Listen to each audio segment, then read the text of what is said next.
قرآن پاک کو پڑھنے کا طریقہ جو ہے نا، اگر آپ اس کو شان نزول کے مطابق پڑھیں گے نا، تفسیر کے مطابق، کبھی سمجھ نہیں آئے گا۔ تفسیر سمجھتے ہیں کہ اس آیت کا شان نزول یہ ہے، تو شان نزول کے ساتھ مخصوص رہے گی بات، آپ کو سمجھ نہیں آئے گی۔ وہ شان نزول یہ ہے کہ ابھی نازل ہو رہی ہے آپ پر، آپ بات سمجھ رہے ہیں نا؟ آپ اس کو پڑھو کہ ابھی اللہ تو کافی ہے نا، اللہ حاضر ناظر ہے، موجود ہے، آپ موجود ہیں، کلام موجود ہے۔ آپ ذرا پڑھو تو صحیح کہ آپ کو کون کون سے زمانوں کے جلوے نظر آئیں گے۔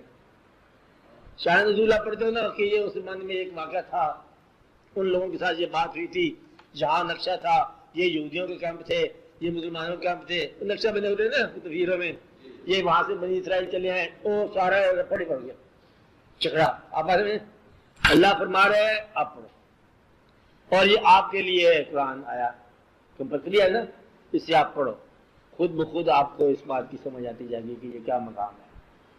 ورنہ آپ شان نزول جو دیکھو گے، اس کے علاوہ آپ اور دیکھو گے کہ یہ ان کے لیے استعمال ہوا، یہ کچھ واقعات ہیں بزرگوں کے، کچھ پیغمبروں کے، کچھ امتوں کے، کچھ ریکارڈ ہے، کچھ آنے والے زمانے کی بات ہے، اور پھر آپ کے لیے پھر کیا ہے۔ اب میں یہ راز بتا رہا ہوں کہ جب تک آپ اپنا مقام نہ طے کریں کہ آپ کس کیپیسٹی میں پڑھ رہے ہیں، تب تک قرآن سمجھ نہیں آئے۔ اگر آپ تنقید کے لیے پڑھیں گے، آپ گمراہ ہو جائیں۔ این ممکن ہے، اور اب کس طرح ہے کہ کچھ لوگ گمراہ ہو جاتے ہیں، اندازہ لگاؤ، یضل بھی کثیرا ویہدی بھی کثیرا، ایک ہی کتاب ہے، کچھ لوگوں کو گمراہ کر سکتی ہے، کچھ لوگوں کو ہدایت دے سکتی ہے۔ وہ کون لوگ ہیں جو گمراہ ہو جاتے ہیں؟ جو اسی طرح تنقید کے طور پر جائیں گے تو کہتے ہیں دیکھو اندازہ لگاؤ جی اللہ کا میں قادر ہوں، پہلی دینی شیطان مخالف ہو گیا، نہیں کر سکتے اللہ کو، صاف انکاری ہو گئی شیطان، تو قدرت کہاں سے آئی؟ آپ گمراہ ہو گئے، جو پڑھنے والا یہ بھی گمراہ ہو گیا۔ اور اگر آپ ماننے والے ہو، اب دیکھو اللہ خود ہی بیان فرما رہے ہیں، کوئی راز تو ہوگا نا، اپنی شان بیان کرنے سے ساتھ ہی ایک بغاوت بیان فرما دی، اللہ تو ہم سے بہتر جانتا ہے نا بات کو، کیوں بیان فرمایا اس نے؟ وہ تو شیطان اپنی جگہ پہ ہے، تمہارے اندر شیطانیت کو اظہار میں آ جائے گی کہ آپ خود پہچان لو گے کہ شیطان گمراہ ہو نہ ہم ماننے والے۔ راز کیا ہے پھر شیطان کا؟ اگر آپ تنقید میں آ گئے تو آپ ہی شیطان ہو گئے، اگر آپ تائید میں آ گئے تو آپ ماننے والے ہو گئے۔ پچھلا حکم اللہ نے دیا وہ بھی مان جاؤ، اللہ نے فرمایا ہوگا میرے علاوہ سجدہ نہیں کرنا، تب چل پڑے۔ پھر ایک دن کیا دیا ہوگا ذرا اس کو سجدہ کرو، اس نے کہا ہوگا کہ یہ تو آپ نے کل اور حکم دیا، آج اور حکم دیا۔ شیطان کیا ہوتا ہے؟ وہ جو حکم دینے والے کو کوئی پچھلا حکم یاد دلائے، شیطان اسے کہتے ہیں۔ ماننے والے کو کل بھی مانا، آج بھی مانا، آیا کرو، آ گئے، جاؤ بھی، چلے جائے، یہ ہے۔ جو اتنا مان جائے وہ شیطان نہیں مان سکتا۔ شیطان کی تعریف کیا ہوئی؟ ماننے کے بعد رکاوٹ، یعنی کہ امر کو ماننے کے بعد کسی حکم کا انکار، یہ ابلیس ہے۔ آپ کو بات سمجھ آ رہی کہ نہیں سمجھ آئی؟ وجوہات کے ساتھ، وجہ جائز بھی ہو تب بھی امر ماننے کے بعد انکار کرنے والا ابلیس ہے۔ آپ کو بات سمجھ آ رہی ہے؟ سیسا بھی نہیں سمجھ آ رہی؟ ہم آپ کا حکم مانیں گے، مانو، یہ بھی مانو، جیسے آپ کو اندازہ لگا کہ حکم ہے، یہ بھی کوئی حکم ہوتا ہے، وہ تو ہوگا کہ نہیں ہوگا، تجزیہ ہوگا کہ نہیں ہوگا شیطان۔ یعنی کہ جب یہ ریلیشن طے ہو جائے کہ ایک مانے گا دوسرے کا حکم، تو ماننے والا جہاں انکار کرتا ہے وہاں اس کے اندر ابلیسیت پیدا ہو جاتی ہے۔ اور یہ اس وقت ہوا، ہر وقت ہوتا ہے، ہر وقت ہوتا ہے۔ بات سمجھ آ رہی ہے آپ کو؟ نہیں سمجھ آئی؟ جہاں ریلیشن قائم ہو گیا منوانے والا اور ماننے والے کا، اگر ماننے والے نے معذرت پیش کی، ابلیسیت۔ آپ کے بات سمجھ آئی کہ نہیں سمجھ آئی؟ بات سمجھ آئی؟ ہاں پیر پرست آ گئے نا یہ پیر و مرشد کے بھی یہ سلسلہ ہوتا ہوگا. اچھا کہ ماننے والا جہاں ماننے میں معذرت کرے گا وہاں سے ابلیسیت. آپ کو بات سمجھ آئی؟ اور جو وسوسہ ڈالے گا ماننے والوں کے دلوں میں وہ شیطان.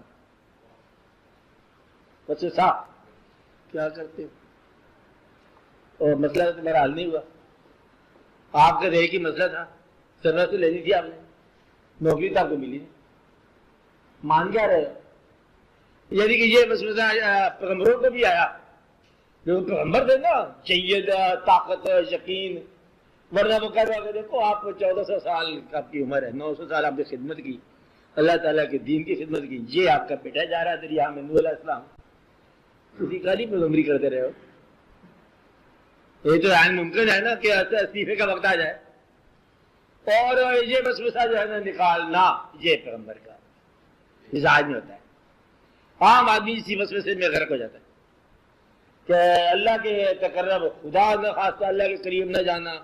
کیوں جی کیا ہوتا ہے؟ کہتا ہے کہیں تو کربلا بنا دے گا, شہید کرا دیتا ہے قریبیوں کو, بات نہیں, کہیں کنویں میں پھینک دیتا ہے, کہیں جیل سے گزار دیتا ہے, اور کہیں مطلب مچھلی کے پیٹ ہو جاتا ہے, کہیں اور واقعات ہو جاتے ہیں, کہیں آرا ہو جاتا ہے, چیر ہو جاتا ہے, کہیں بیٹا کدھر باپ کدھر, کہیں کون کیا ادھر ادھر واقعات. یہ اللہ کے قریبیوں کا حال خود اس نے بیان فرمایا. سوری کا جو سے قریب ہو رہے ہو, یہ ہے وسوسہ. وسوسہ کسی کام ہے؟ شیطان کا. اور ماننے والا بھی اسی جیسا ہو جاتا ہے. اب اللہ تعالیٰ کو ماننے کا طریقہ کیا ہے؟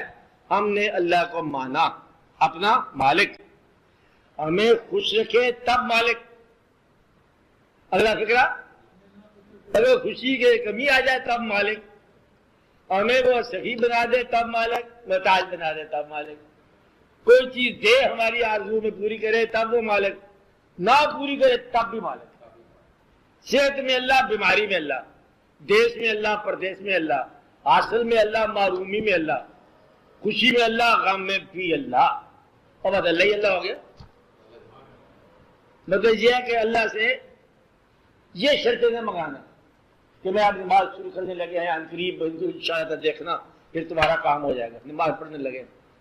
یہ نماز برائے کام جو ہے نا, اس سے آپ بچو. نماز برائے نماز پڑھو. کیا کرو؟ نماز برائے تقرر پڑھو. جو ماں سوائے عبادت سے بے نیاز کرے وہ بندگی, وہ سجود و قیام پیدا کر. ماں سوائے عبادت نہیں کرنا, عبادت سے کچھ اور چیز نہیں نکالنی, پر پھر آپ کو بات سمجھ آئے گی. اب سے بات سمجھ آ رہی؟ کیا کہا پھر آپ کو وسوسہ کیا آئے گا؟ تو یہ سب لوگوں کو ہوتا ہے نا, دعائیں منظور ہوتی ہیں, مقبول ہوتی ہیں. دعا مقبول کرنا اس کا کام ہے, اور اگر وہ نہ منظور فرمائے تب بھی اسی کا کام ہے. مطلب آپ کا کام تھا درخواست کر دینا. اب اگر آپ مالک اس کو مانتے ہو تو اس کو بہتر معلوم ہے کون سی چیز کس کے لیے بہتر ہے. آپ بات سمجھ رہے نا, کبھی مطلب وسوسہ پیدا ہو دینا. تو ایمان کیا ہے؟ شک کی نفی.